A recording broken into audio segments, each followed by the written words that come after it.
to be ready for what is in the shadows. There are negative and positive spirits among us. We just need to know what to look for and how to handle every situation to the best of our abilities. There is so much fear surrounding this field. Our job is to show there is a positive side to the spirit world. On this episode of Lifting the Veil, we journey to the ghost city of Valentown, one of America's very first business and commerce centers of the late 1800s. Built in 1879 by Levi Valentine, many restless spirits occupy this building. We take the Herb Street method to Valentown to locate these spirits and, if possible, to communicate with them. If you're ever in Victor, New York, stop by Valentown and say hello to one of its guests, namely named Sheldon Fisher, one of many spirits who are said to reside in this building.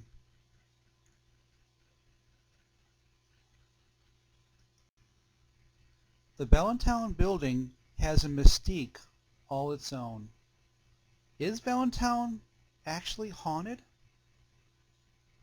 Journey with us now as we use the Herb Street method to find out.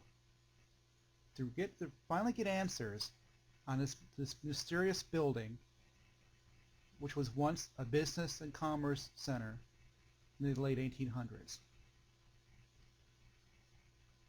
Now sits as a museum for generations to admire.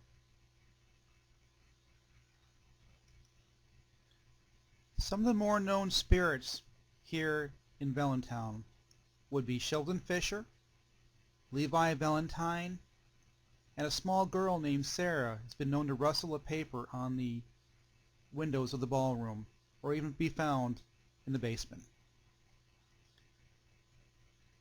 We go forth and use the Herb Street method, and maybe if we're lucky we will encounter one of these spirits, and maybe they'll talk to us. We can only hope for the best as we journey forth to Valentown. To follow the Herb Street method and try to collect some EVPs. So let's get started.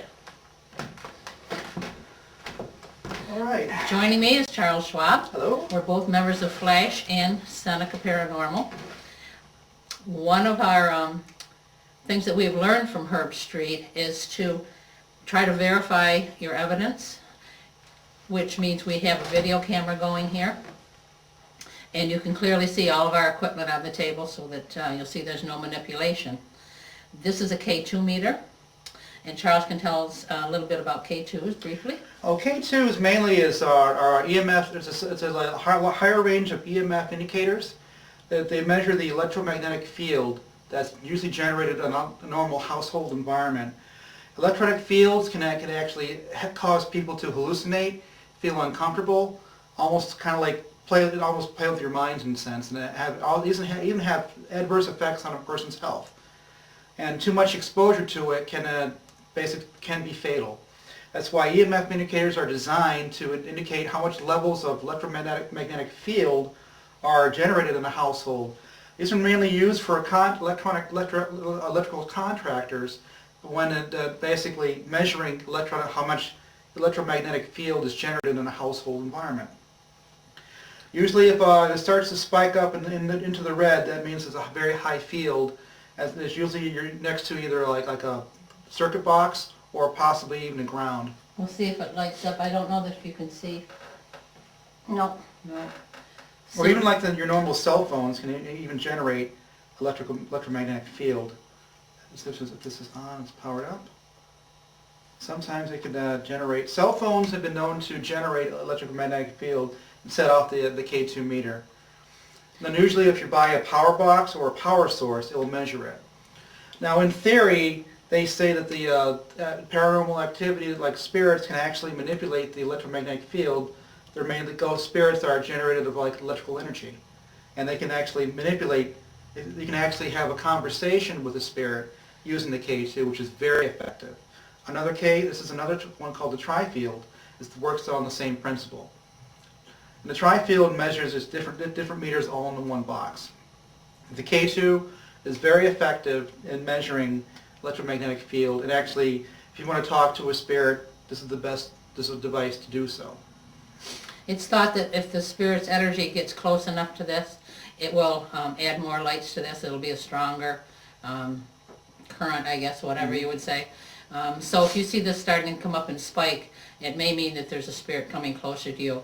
To communicate, if you ask them to step closer for yes, further away for no, etc., you can communicate that way. Also, we have found that once these start to spike, then you may have an energy close enough to you that they may want to talk with you, and that's when we bring our digital recorders into play. Not always. Sometimes you'll get recordings without these, but if there is spikes on this, generally you'll be able to have a conversation. So we're just going to get started. We'll keep this here. We'll put this here so that you can see if we get a spike. I'm going to turn a little bit so that I can see. Okay. We have 3 digital recorders. I put the cell phone here so that you can see that there's no manipulation with that.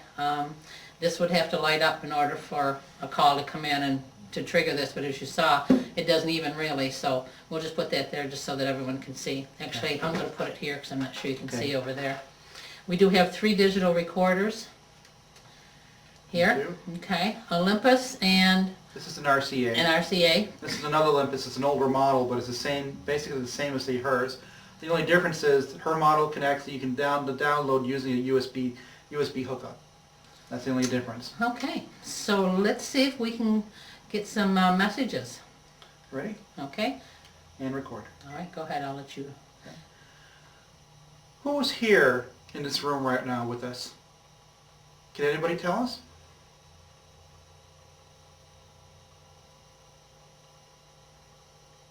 Stop. Okay. Go ahead and play yours first. Okay, with EMFs, with EVPs, I'll let Charles explain how the EVPs theory works. Well, the EVP mainly stands for electronic voice phenomenon. It's mainly when you have a voice recorder, whether it be digital like this or an analog tape, which is used the old cassette tapes. You'd be playing it, recording in an environment such as this, or even something like a hallway, or even just a quiet room. You'd have it on record. You'll hear nothing while you're recording, but when you play it back after a number of hours, you'll get almost what sounds like voices on the recording device, which weren't there before. You may ask a question, and the voices may respond. Like say, So it would be a different frequency or a different level of vibration? it could be. Where the naked ear wouldn't hear it? Yes. Mainly the naked ear wouldn't hear it, and you play it back, all of a sudden you get a response. You ask a question, it gives you a response sometimes. All right, let's see. With us, please.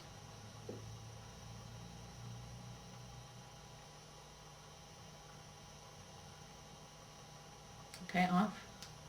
I'll play first. Is there someone here tonight that would speak with us, please? Turn the volume up. Mhm. There. Okay, off. I'll try mine. Okay. The highest setting for these Olympus recorders will go up to about 30. And then that's probably sufficient enough where you can actually make out any kind of minute, very faint sounds into the naked ear, mainly. Let's see what I got on mine.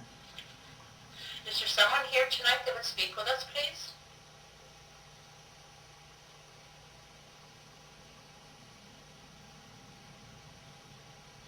Okay, off.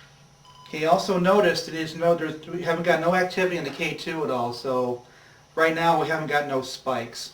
So who knows? But keep trying. You ready? Okay, I'm ready. Right, and record. Who's here, please?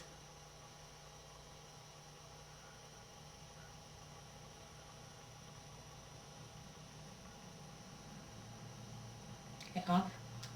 Go ahead and play yours. And I'll play mine. Who's here, please?